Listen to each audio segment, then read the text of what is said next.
జగనన్న అధికారంలోకి వస్తే ప్రతి ఒక్కరిని చదివించే బాధ్యతను తీసుకుంటారని షర్మిల చెప్పారు. రాజన్న రాజ్యంలో బెల్ట్ షాపులు ఉండవన్నారు. పశ్చిమ గోదావరి జిల్లా గోపాలపురం నియోజకవర్గం కొత్తగూడెంలో వైఎస్సార్ విగ్రహాన్ని ఆవిష్కరించారు. విగ్రహావిష్కరణకు వచ్చిన వైఎస్సార్ అభిమానులను ఉద్దేశించి షర్మిల ప్రసంగించారు.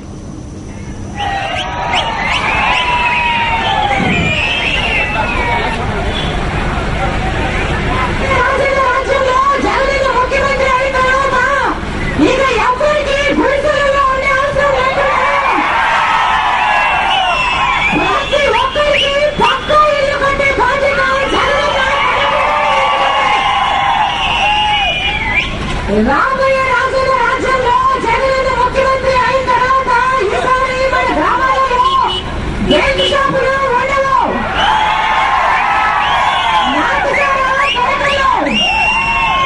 మన కుటుంబాలు బాగుపడతారని మన పిల్లలు పెద్ద చదువులు చదువుకొని పెద్ద ఉద్యోగాలు చేసే రోజు తప్పకుండా వస్తుంది.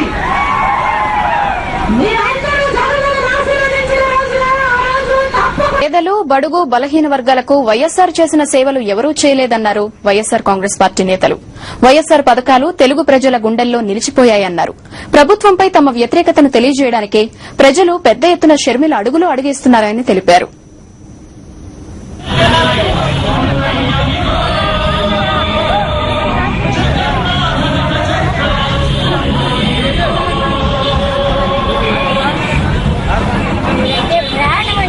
ప్రాణం వస్తుంది. నాన్నగారు ఏం చేయలేదు, ఎంత బాధపడిపోతా ఉంటే వస్తా.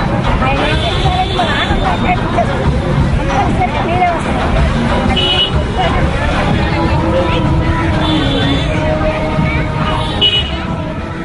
వైఎస్సార్ ప్రవేశపెట్టిన ప్రతి పథకాన్ని వైఎస్ జగన్మోహన్ రెడ్డి సీఎం అయిన తరువాత అమలు చేస్తారనే నమ్మకం రాష్ట్ర ప్రజల్లో ఉందని పాదయాత్రలో పాల్గొన్న వారు చెప్పారు. నూతన పథకాలను కూడా ప్రవేశపెట్టి రాష్ట్రాన్ని ముందుకు తీసుకెళ్లే సామర్థ్యం వైఎస్ జగన్మోహన్ రెడ్డికి ఉందని తెలిపారు. మనకి ఈ ప్రజా ప్రస్థానం పాదయాత్రలో మరి ప్రజల యొక్క స్పందన చూస్తే పూర్తిగా అర్థమవుతుంది.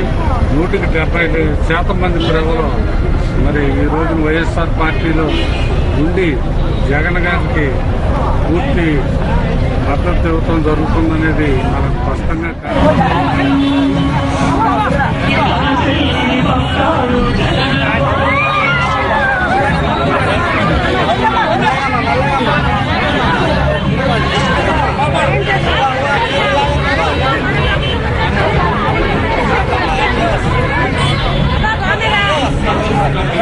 ఎప్పుడు ఏదో దొంగ పోలీసు ఆట అని వచ్చిన వీళ్ళ కాంగ్రెస్ టీడీపీ నాయకులందరూ కూడా ఎప్పుడు రండి అని పిలుస్తారో అప్పుడు అందరూ వెళ్ళిపోవచ్చు అన్న ఒక ఆలోచనతో ఉన్నారు తప్ప వాళ్ళు మనస్ఫూర్తిగా అక్కడ ఏమి ఇది చేయట్లేదు.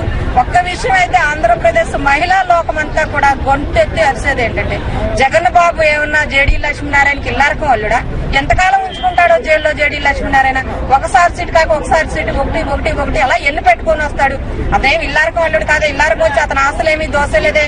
ఇతను ఇవన్నీ చేయడం వల్ల చంద్రబాబు నాయుడు లబ్ధి పొందుతాడు. నాకు ఎక్కడో పార్లమెంట్ టికెట్ ఇస్తాడు. రేపొద్దున్న నేను ఒక 2 నెలల్లో పదవి నాకు విరిగిపోతుంది, నా పదవి ఊడిపోతుంది అన్న ఆలోచనతో రేపు టికెట్ ఇస్తే నేను ఎక్కడో ఎమ్మెల్యేగానో ఎంపీగానో వెళ్ళిపోవాలనుకుంటున్నాడు జేడీ లక్ష్మీనారాయణ. 175% మంది ప్రజలు వైఎస్సార్ కాంగ్రెస్ పార్టీని కోరుకుంటున్నారని వైఎస్సార్ అభిమానులు పేర్కొన్నారు.